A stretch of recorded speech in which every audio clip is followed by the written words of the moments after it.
This Raw was filled with drama. Damian Priest says he doesn't need the Judgment Day. Perhaps a breakup is coming. Chad Gable verbally abused his students. What did Otis do? DIY breakup was teased. If that means a new theme song, I'm all for it. Ludwig and Gunther turned on Vinci and beat the shit out of the dude. Unfortunately, I'm not feeling good about Vinci's WWE career. Sheamus and Drew McIntyre relationship was put to the test. And of course, we got a brand new WWE World Women's Champione. And people are mad. People thought it should be Liv Morgan. As a matter of fact, I texted Mark and he left me on scene. Like, I didn't hear from him. I'm kind of worried though, because the last time I heard from Mark was him saying what? With passion. When Drew said, "Say what if you French kiss your cousin?" So I'm not sure where Mark... Wait, what?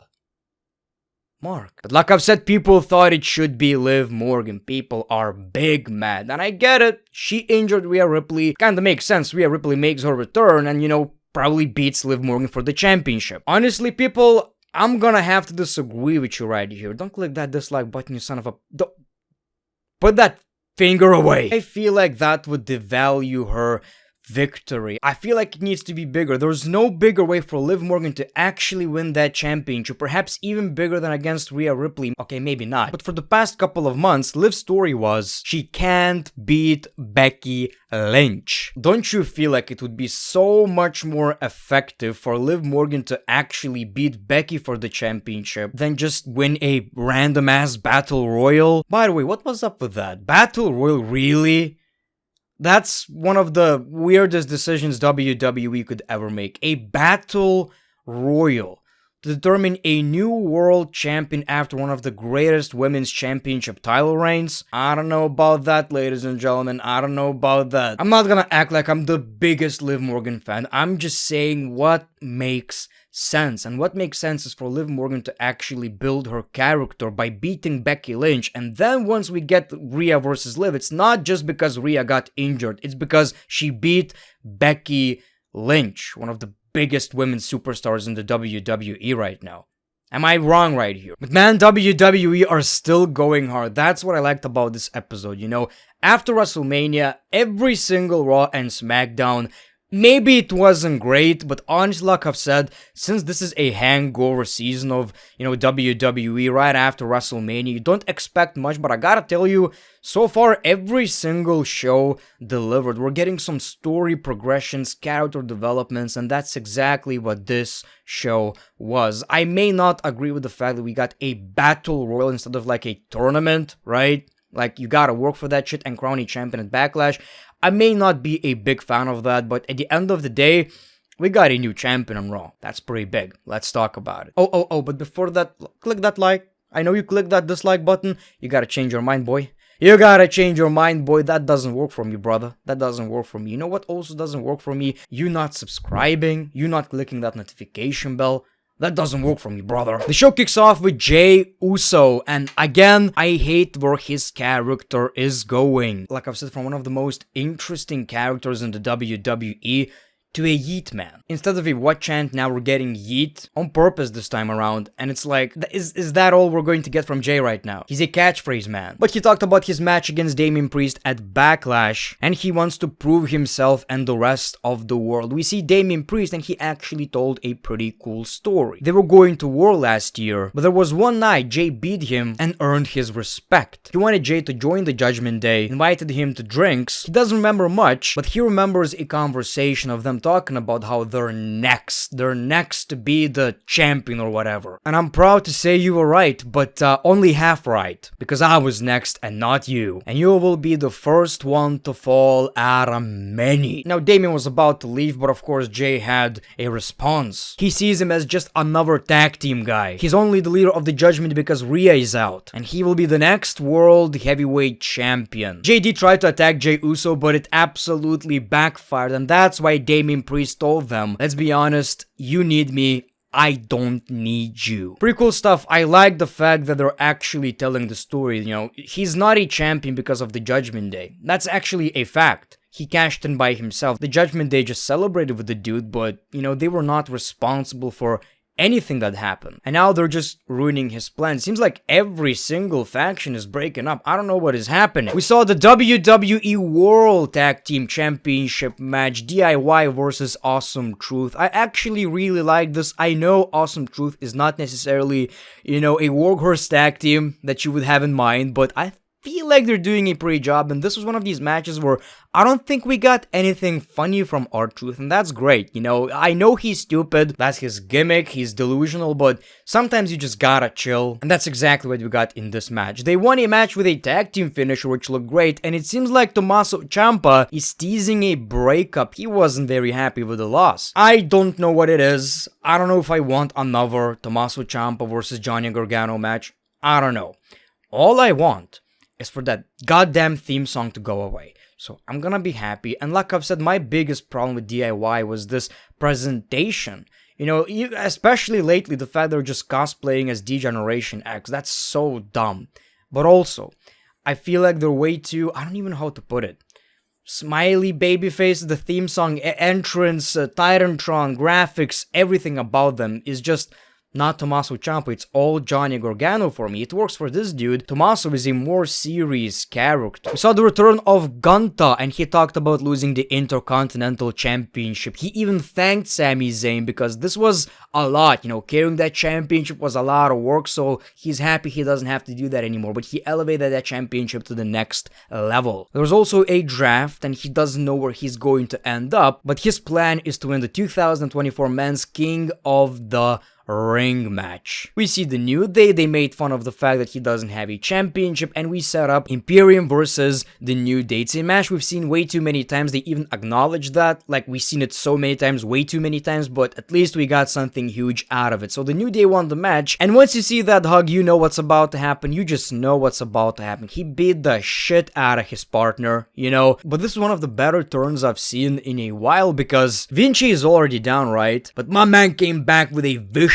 attack again. People chanting, holy shit. This man is good. This man is good. I like this. It seems like Gunther is still going to be with Ludwig, but it's weird because it would work for Vinci to be with Gunther, because obviously Vinci doesn't have the charisma, the personality that Kaiser has. So Vinci being with Gunther would actually make a lot more sense because he needs Gunther. Ludwig doesn't need Gunther anymore, but it does make sense in storyline, in kayfabe. Obviously Ludwig is more valuable to Gunther. But like I've said, I'm really worried about Vinci's career because, look, no disrespect, right? But he's a great wrestler, not necessarily a personality wrestler. So I don't know what's gonna happen. Then we hear from Drew McIntyre. People were chanting what during this promo, and McIntyre said, "Say what if you French kiss your cousin? You're sick." The GOAT.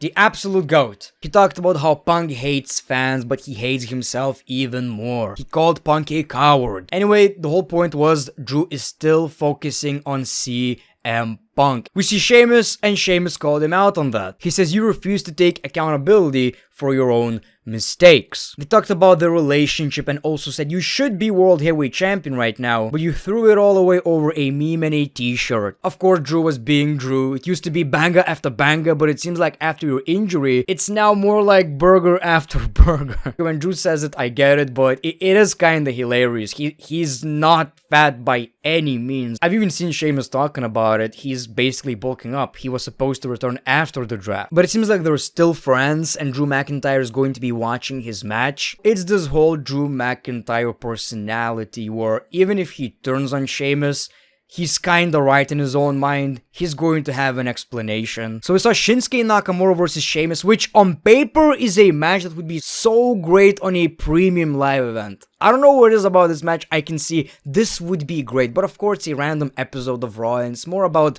Drew McIntyre and Sheamus. Like I've said, when it comes to Shinsuke, my man needs to go to NXT. I feel like he would be so valuable. So of course, Sheamus wins the match, and man, it feels great to hear that theme song. It just fits him so well. I don't know. What was the point of ever changing it? Bronson Reed wants a championship match. Sammy is not arguing about that, but then he got attacked. So maybe he's not getting drafted to SmackDown. We'll see. Okay, we see Chad Gable, and I already like this aura. By the way, the fact that he roasted the shit out of Alpha Academy makes me believe we might just get Chad Gable and Creed Brothers. Team Angle vibes, right? Can't wait for that shit. One thing's guaranteed right now, and I absolutely love it. Chad Gable is winning that championship. There's no doubt about it. Chad Gable sees the heel turn a little bit differently. He feels like Sami Zayn not only won against him, he won against Gunther, and he always had to rub it in Chad Gable's face, so he felt disrespected. He also said, I've been wasting my time training a bunch of losers, and he roasted all of them. He called Tozawa a loser. He called Maxine pretty but dumb,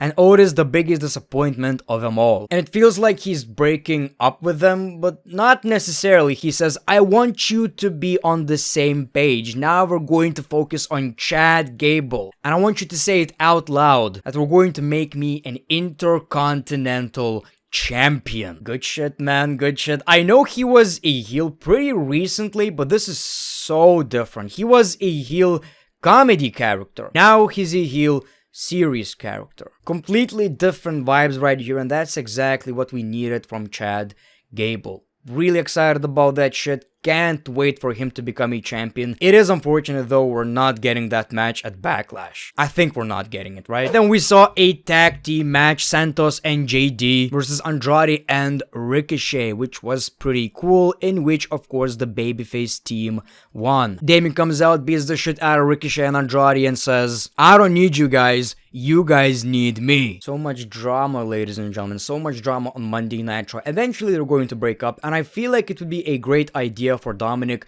if the Judgment Day is breaking up, to join Legado del Fantasma, because they definitely need that. Like the group, something's missing, and maybe that's Dominic Mysterio. I mean, Rhea is out for quite a few months if she had to relinquish the championship, so when she eventually returns, it's going to be a different WWE. And she is going to return as a babyface. Maybe we need that closure. Rhea is going to be hungry, right? We're going to see Dominic Mysterio, you know, doing all the hugging and shit. Okay, we're back, mommy. And Rhea is just, nah, I don't give a fuck about that shit anymore. She just knocks out Dominic Mysterio and she's out. And of course, we got the Battle Royal, Becky Lynch with a great entrance. And this was long. The Battle Royal itself wasn't that bad, but, you know, I just feel like that, I don't want to say devalues the championship, but this is the most boring way to crown a champion. I feel like, you know, you gotta make people earn that shit, and since the championship was relinquished, they're not beating Rhea, which is the biggest point of it.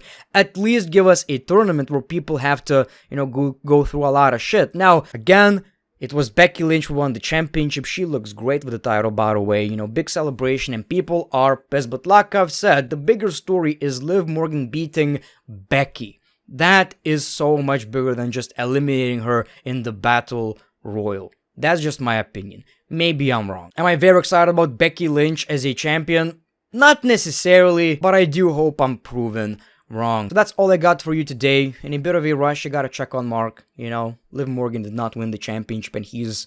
oh my god, that is the worst thing that ever happened to him. But anyway, like this video, subscribe if you already did, and the great one. Peace, love, and hugs. It's been a pleasure.